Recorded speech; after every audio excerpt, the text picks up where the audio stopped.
it is, well, last year I was a rookie, got it through the Open. This year I didn't get through the Open, so I knew like I really had to kick it into gear and earn it live, you know, in competition season. And it tastes so much sweeter just because it was so much more stressful this season. The girls that I compete against are just tanks. Like, they are so strong and fit, and it was a fight. Like, it was not easy, and at no point was I able to sleep on anyone because there were so many more athletes fighting for that bid.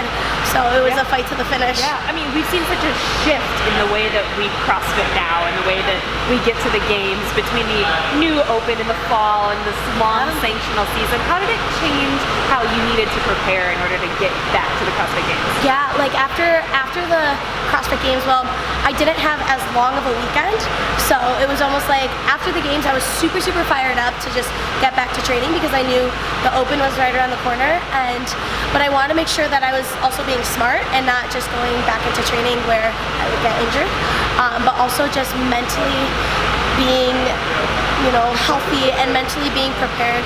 So it was tough to get back to just full throttle competition Open because, as we all know, the Open is just another beast, and that is just another competition, and it's so much more different than sanctionals just because now you are constantly looking at scores, you're constantly redoing workouts. It's a 5-week Open, but for me, I like redid every single workout, and it's a lot. I always get sick after. I always just mentally get so drained, and it's honestly stressful. So this must be a relief then. It was so, oh my gosh, this is the biggest relief in the world. It was a 3-day weekend.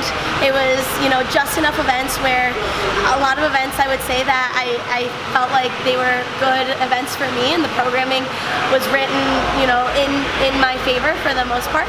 I was able to excel in areas that usually I typically don't excel in, like running, for example. And so kind of finding those small wins along the way just gave me more confidence. Oh, yeah. So now that you're qualified, I mean, do you change the way that the rest of the season goes for you? Are there other events you're going to go to still, or do you not know yet? Yeah, so I'm definitely going into more sanctionals. So one coming up, I'll confirm my spot officially next week, but Wodapalooza is coming up. I decided Wodapalooza not because it's the best event for me, but it's definitely an event out of my comfort zone, and that's kind of one of my goals this year. That's like the one thing that I'm changing this season, is doing more things that I'm uncomfortable doing and kind of just taking those risks. Coming here to Mayhem, I knew that the girls here would just be some of the strongest, and I wanted to do that because it's scary, and why not? So that's coming up. I do want to qualify for Rogue again. I didn't get the invite, but it makes me more excited to do the qualifier and fight to get back, because I would just think that that'd be a great one to get back to, and probably leave it at that.